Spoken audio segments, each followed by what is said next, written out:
ሰላም ጤና ይስጥልኝ ውድ የተመስገን ጌታቸው በዩቲዩብ ተከታታዮች እንደምናችሁ ተመስገን ጌታቸው እባላለሁ በተለያዩ ርዕሶች ላይ ዩቲዩብ ቪዲዮ እያቀረብኩ እገኛለሁ ዛሬ ደግሞ ስታቲስቲክስ የሚል ርዕስ ይዤላችሁ ቀርቤያለሁ እንግዲህ ስታቲስቲክስ ማለት ምን ማለት ነው የሚለውን አሁን አቀርብላችኋለሁ ስታቲስቲክስ ምንድነው ስታቲስቲክስ የሂሳብ ዘርፍ ነው ልክ አልጀብራ ጂኦሜትሪ እንደምንለው ስታቲስቲክስ የሂሳብ ዘርፍ ነው ይሄ የሂሳብ ዘርፍ የሚያጠናው በቁጥሮች ወይም በዳታዎች ላይ ይሆናል ማለት ነው እንግዲህ ስለ ቁጥር ስለ ዳታ ከማውራቴ በፊት መጀመሪያ ፖፑሌሽን ማለት ምን ማለት ነው የጥናቱ አካላይ ማለት ምን ማለት ነው የምናጠናው ነገር ይወስነናል የምናጠናው በክልሉ ያሉ የጤና ተቋማትን የህክምና አሰጣጥ ከሆነ የኛ ፖፑሌሽን በክልሉ ያሉ አጠቃላይ ጤና ጣቢያዎች ይሆናሉ ማለት ነው ወይንም ደግሞ የ12ኛ ክፍል ተማሪዎችን የሂሳብ ውጤት ለማጥናት ምን ያህል ነው ያመጡት ውጤት እንዴት ነው ከባለፉት አመቶች ጋር ብሎ ለማጥናት ቢፈልግ አጠቃላይ የ12ኛ ክፍል ውጤቶች ተማሪዎች የኛ ፖፑሌሽን ይሆናሉ ማለት ነው እንግዲህ ፖፑሌሽን ማለት አጠቃላይ በጥናቱ ውስጥ ያሉ ሁሉን ቁጥር ያካተተ ነው ሁሉን ቁጥር ያካተተ ከሆነ ከዚህ ውስጥ ሳምፕል መውሰድ እንፈልጋለን ምክንያቱም ሁሉን ለማጥናት ከጊዜ ከዳታው ስብስብነትና ከበጀት አንፃር በጣም ላይሳካ ስለሚችል የምንወስደው ሳምፕል አስፈላጊ ነው ማለት ነው ስለዚህ ሳምፕል አወሳሰድ በተለያዩ መጽሐፍቶች በተለያየ ሁኔታ ቀርቧል ለምሳሌ እንደ ስታቲስቲክስ የሚል የ12 ኤዲሽን እንደ አንደርስታንድ ስታቲስቲክስ የሚባል መጽሐፍና ፖሊቴክኒክ አፕላይድ ማቴማቲክስ የሚሉ መጽሐፍቶች ስታቲስቲክስን ሲገልጹት ስታቲስቲክስ ሳምፕል አወሳሰድ በአራት ይከፈላል ሲምፕል ሲሜትሪክ ስትራቲፋይድ ኤንድ ክላስተር ተብለው ይለያሉ ብለው ያቀርባሉ እንደ መሰረታዊ የምርምር መርሆዎች አተገባበር በዶክተር ያሉ መጽሐፍቶች ደግሞ በርግጥ ይሄኛው የስታቲስቲክስ ሳይሆን የምርምር ነው ከምርምር ውስጥ ማንኛውንም ምርምር ስናደርግ የግድ ስታቲስቲክስ እንጠቀማለን ስለዚህ ዶክተር ያለው ስታቲስቲክስ ላይ ገብቶ ያለውን ነው የወሰድኩኝ እሳቸው ደግሞ ማከብራቸው የባህር ዳር ዩኒቨርሲቲ መምህር ናቸው በሁለት ይከፍሉታል ስታቲስቲክስ ሳምፕል አወሳሰድ ወይም ሳምፕሊንግ ቴክኒክ በሁለት ይከፈላል አንደኛው የሳምፕሊንግ ቴክኒክ አወሳሰድ ፕሮባብል ሳምፕሊንግ ነው ሁለተኛው ደግሞ ነን ፕሮባብል ብሎ ይገልጸዋል ፕሮባብል የሚለውን አሁንም በሁለት ይከፍለዋል የሲምፕል ራንደም ሳምፕሊንግ እና ኮምፕሌክስ ራንደም ሳምፕሊንግ ሲምፕል ራንደም ሳምፕሊንግ የምንለው በሁለት ይከፍላልና ሎተሪ ሲስተም እና ነምበር ሲስተም ሰንጠረዥ ሲስተም በሚል በሁለት ይከፍሉታል ኮምፕሌክስ የሚለው ላይ ቅድም የተገለጹት ሲሜትሪክ ስትራቲፋይድ እና ክላስተር በተጨማሪ መልቲ ስቴጅ ሳምፕሊንግ ቴክኒክ የሚል ይቀላቀሉበታል ዶክተር ያለው እንግዲህ ነን ፕሮባብል የሚባለው ስታቲስቲካል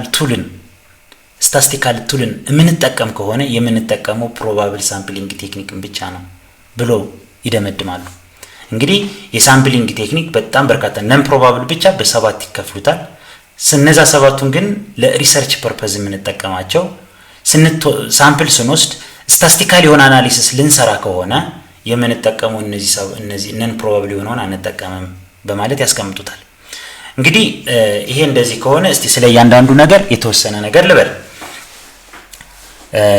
ምንድነው ሳምፕሊንግ ምንድነው ለምንድነው ሳምፕሊንግ የምንወስደው ሚለውን ስናብራራ አንዳንድ ጊዜ ልናጠና የምንፈልገው ነገር የሳምፕል አወሳሰዱ እንደየጥናቱ አይነት ይወሰናል ለምሳሌ የጤና ተቋማትን ልናጠና ብንፈልግ ራንደም ሳምፕል እንውሰድ ብንል እንቸገራለን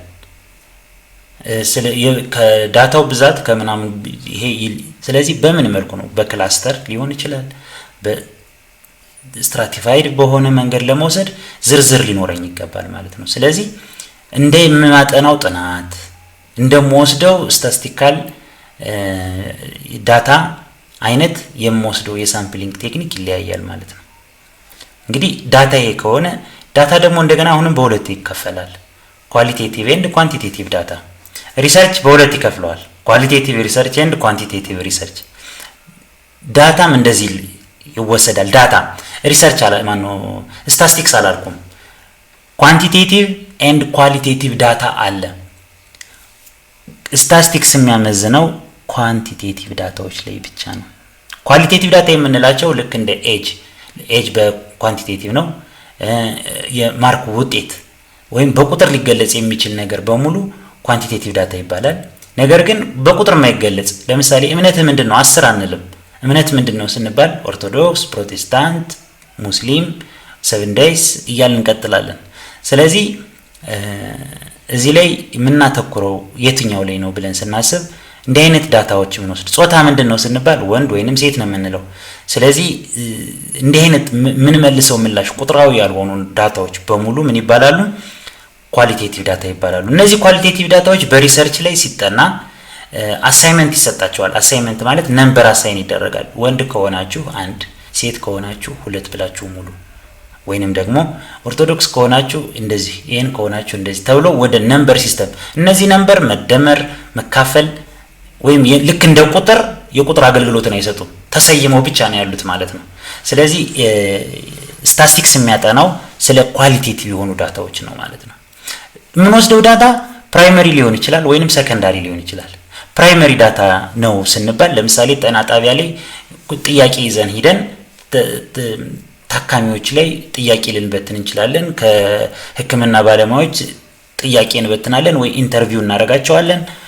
ወይንም ደግሞ የነበረ እዛ አካባቢ ያለን እንትን መሰብሰብ ይችላሉ።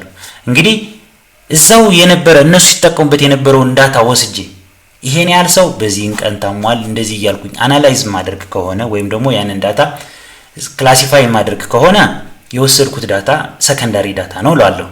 ነገር ግን ራሴ ጥያቄዎችን አዘጋጅቼ ራሴ ጠይቄ ከሆነ እነዛ ጥያቄዎችን አናላይዝ ማድረግ ከሆነ የተወሰደው ዳታ ፕራይመሪ ዳታ ነው ይባላሉ። ሁለቱም የራሳቸው የሆነ ጥቅምም ጉዳትም አላቸው።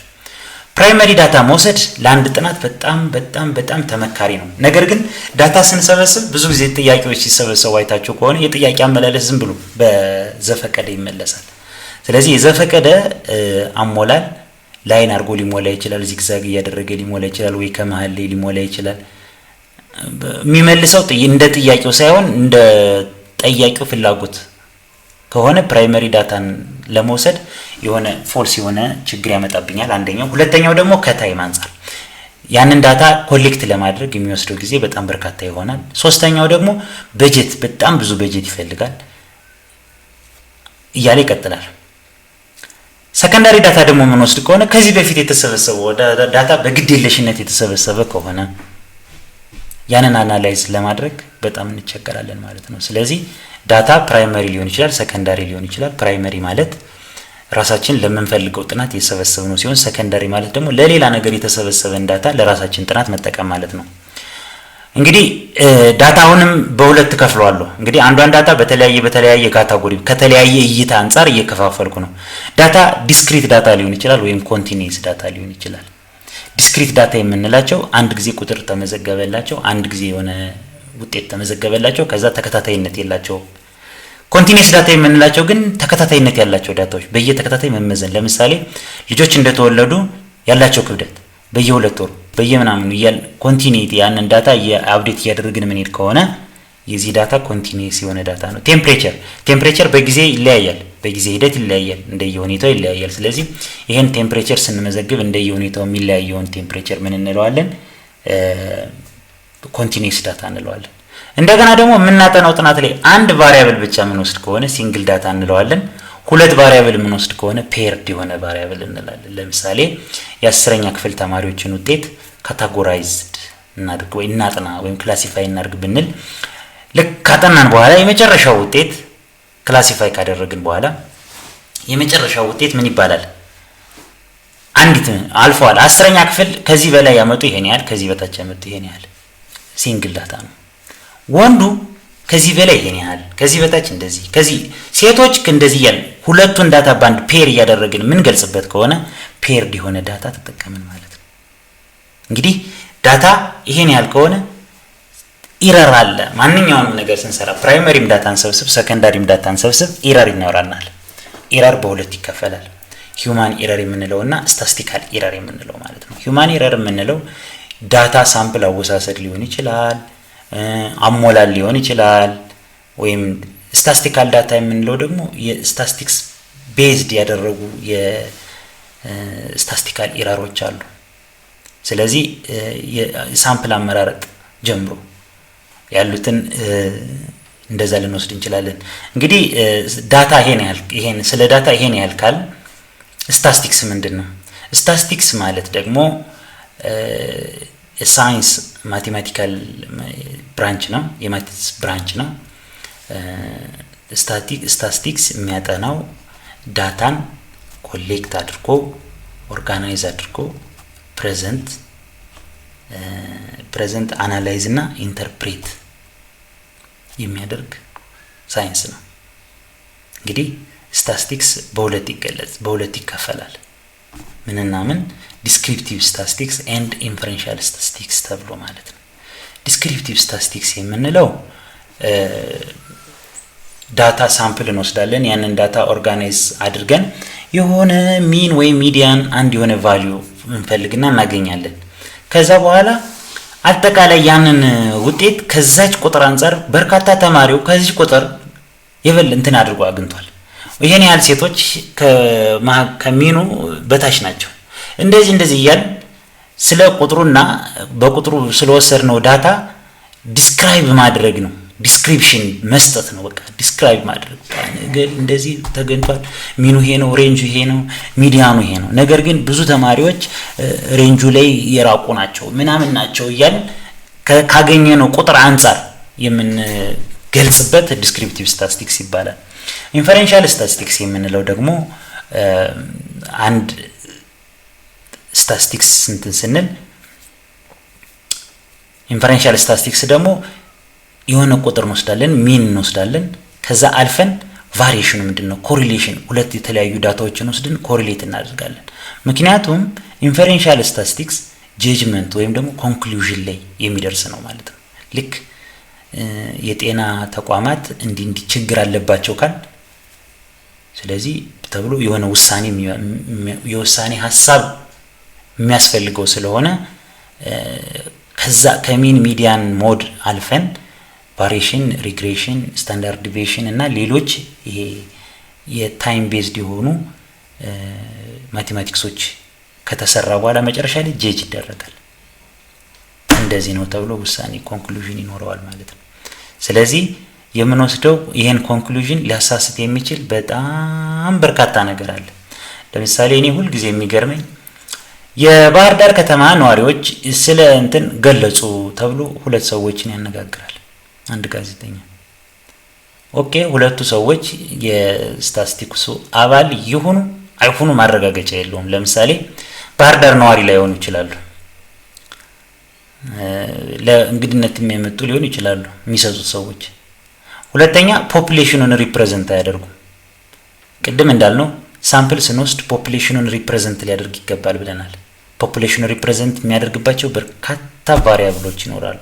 እነዛም ቫሪያብሎች ካታጎራይዝድ የተደረገ መሆን አለበት። ስለዚህ ይሄንን ወይ በኢንተርኔት ነክ በሆነ ነገሮች ጥያቄ ጠይቆ ከበርካታ የባህር ዳር ነዋሪዎች ሐሳብ መሰብሰብ መቻል አለባቸው እንጂ ዝም ብሎ ይሄ ውሳኔ ያለው እንዲ ተደረገ አሉ ሆነ እንዴ አንዳንድ ጊዜ የሚያስደነግጡ አይነት እንትኖች ይመጣሉ።